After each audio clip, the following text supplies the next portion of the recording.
I've just given a presentation on NX-5948. So this is an early phase clinical trial, a first-in-human phase 1AB study, which is looking at the BTK degrader NX-5948 in patients with relapsed and refractory CLL and relapsed and refractory non-Hodgkin lymphoma. So just to orientate you to CLL, the majority of patients are exposed to both the BCL2 inhibitor and a BTK inhibitor, but patients become resistant to BTK inhibitors due to the presence of emergent mutations.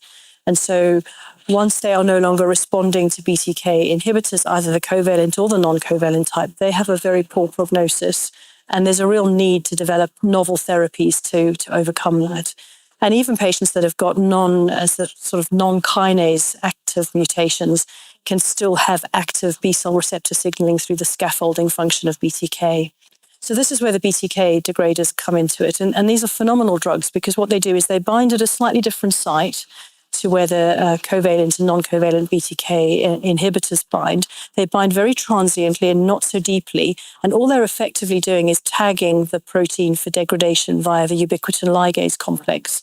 And once they've tagged the protein, they then move on to the next one. And in that way, they continually recycle through the cell, and BTK is effectively eliminated from the cell. So you not only overcome those resistance mutations, but you also overcome the scaffolding effect of BTK.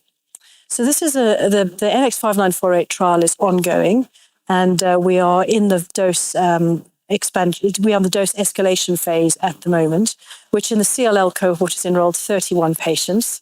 And of those 31 patients at our data cutoff at the end of, in the middle of April, I think it was the 17th of April, we've got 27 out of the 31 patients still in ongoing response. So that's a very exciting result.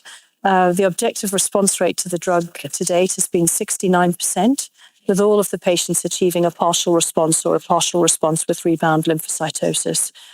Of the partial responders, 5 of them have had more than 10 cycles of therapy. So clearly seeing very durable responses in a really heavily pretreated group of patients. And the responses are prompt. They're happening by the first response assessment scan and generally deepening over time. I think what's also really exciting is that we're seeing responses across all of the dose levels from 50 to 600 milligrams, and we're not seeing any any decrement in the responses across the dose levels, which is very good. We've had 9 patients that have escalated dose on the study, and that may well lead to deepening responses over time. The other thing to say about NX-5948 is it's extremely well tolerated. So, the safety profile is not dissimilar to the BTK inhibitors, but we're seeing no new safety signals with longer follow-up and with higher doses.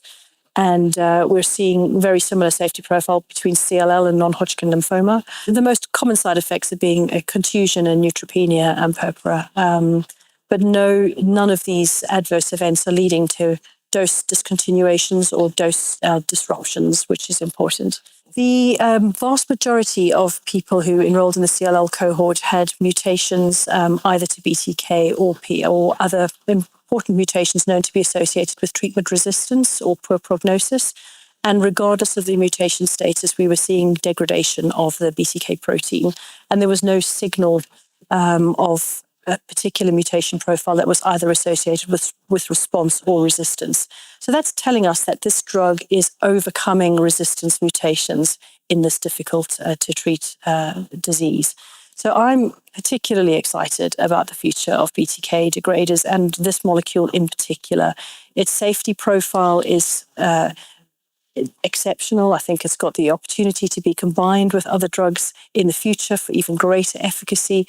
And I think it's got the potential to replace the BTK inhibitors, particularly in those individuals who harbor mutations at the outset, where you will get no response to the traditional BTK inhibitors, or in those people indeed who have responded but then become resistant to BTK inhibitors, where actually we're starting to give new hope to those people with CLL using drugs like the BTK degraders. So this is definitely one to watch.